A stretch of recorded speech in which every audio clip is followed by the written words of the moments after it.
Movement in games has been a separating factor between a good player and an amazing player.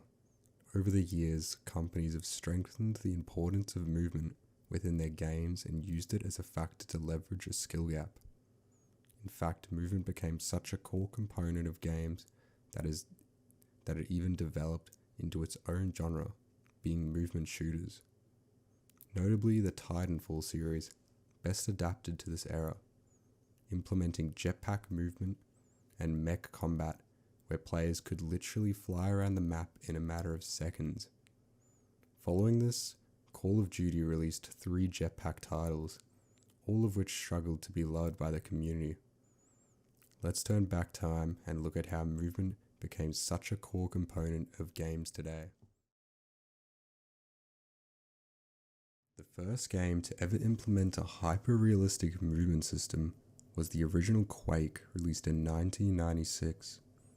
Through the use of the NetQuake engine, developers accidentally created and inspired the future of movement for gaming.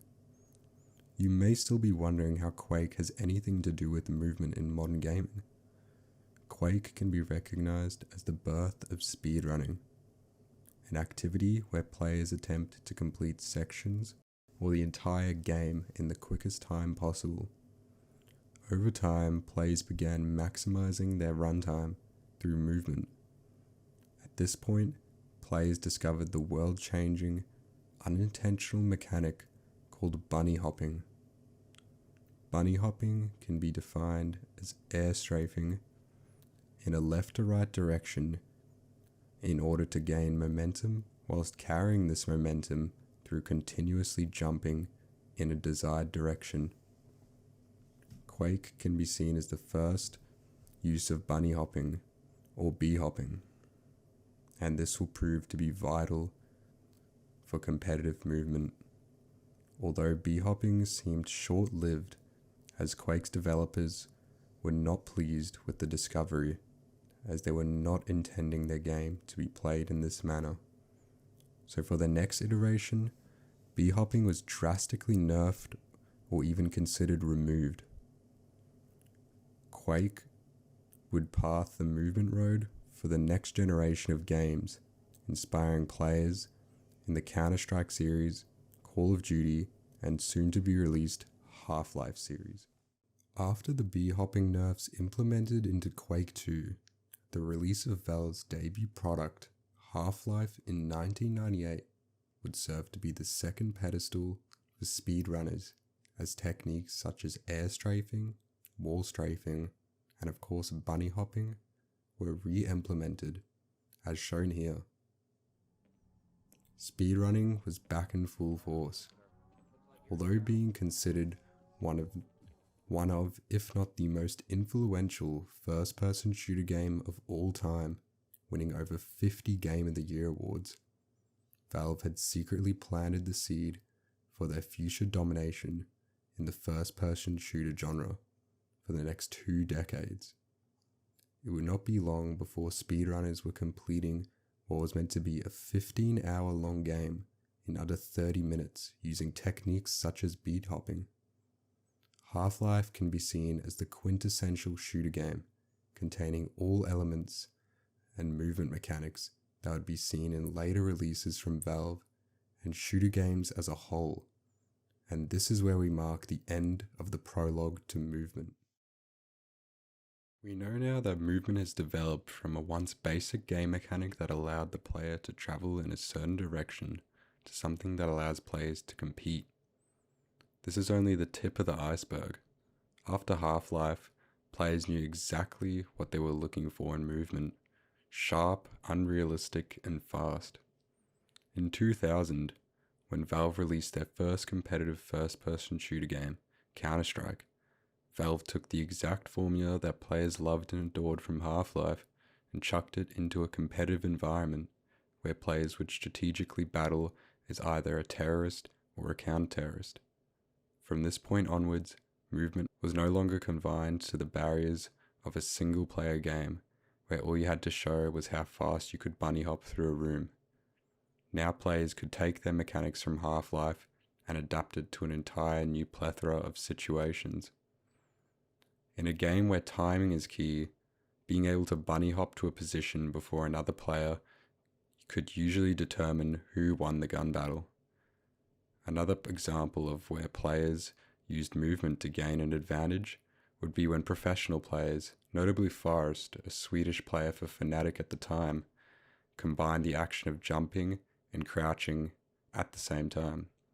Dubbed the Russian walk, it allows players to distort their movement of their character models, hence making them a noticeably harder target, and also cancelling the sound of every second footstep. The video currently playing shows a guide on how to perform this action. As you can see, the player model is jittering and varies from the usual running animation, making it harder to hit. Following Counter-Strike, in 2004, Valve released the next iteration, being Counter-Strike Source, named after Valve's new game engine, Source. At this point, players had been using movement mechanics for a solid 8 years, developing and proning their skills. Source can be seen as the first game where movement was known to the mainstream audience. Almost every player knew of or was familiar with techniques such as bunny hopping and crouch jumping, but very few understood its full potential. In 2010, 6 years after the release of Counter-Strike Source, a player so acquainted with movement techniques, a highly respected and known individual in the KZ and B-Hop scene, which will be explained later, Foon, released a 10-minute montage named Foon is Too Much for Z-Block. The title was named so as Z-Block was implemented in some Counter-Strike Source servers to prevent bunny hopping. Yet Foon's near-perfect air strafes and tick-perfect bunny hops allowed him to bypass the hurdle. As you can see from the clips, Foon is borderline flying around the map at unholy speeds, being described as a speed demon by enemy players. This error can be seen as the most broken movement error, as if used correctly, it could give an advantage so unfair that the player could become unstoppable.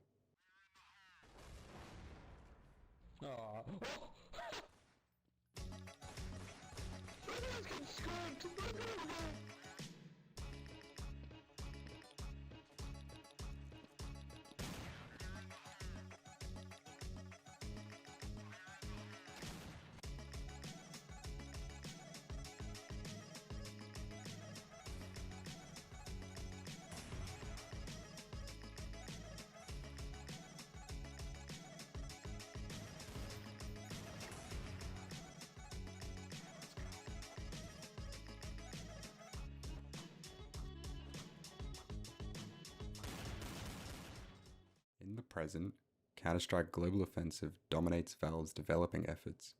After Counter-Strike Source, Valve subtly put an end to bunny hopping at such an extreme through the addition of a velocity limiter and a random number generator to determine if the player is to successfully avoid friction when landing a bunny hop.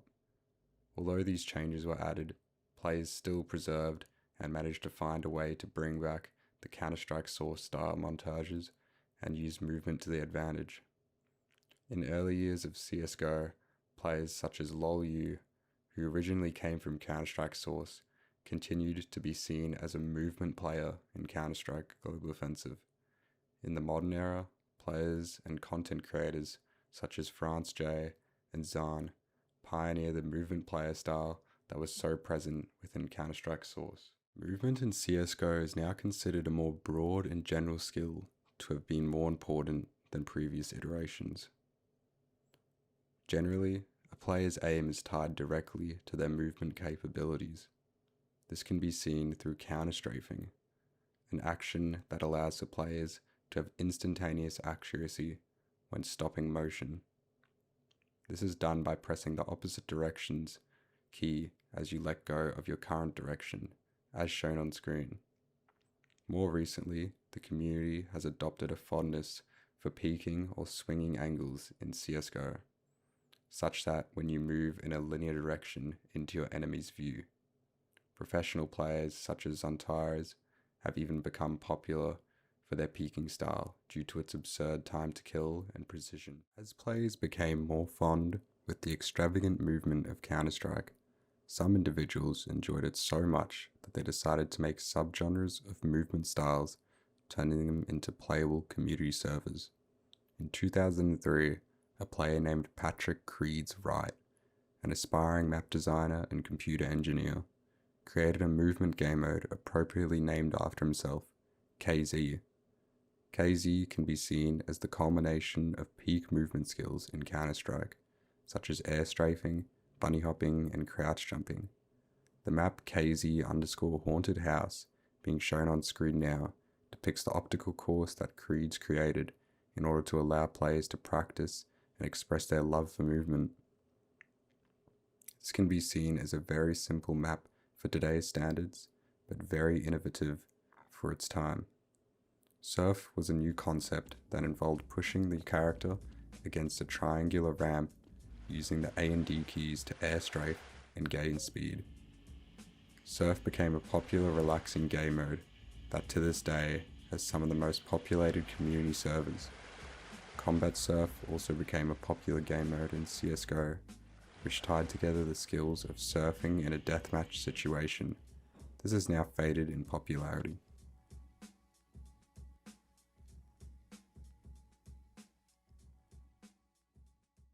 Movement was once a concept purely related to pressing WASD keys to move in a certain direction. Over years of accidental discoveries, optimization, and pushing the absolute limit of game engines, movement is now seen as a key concept of most modern shooter games and will continue to grow and develop as the years progress.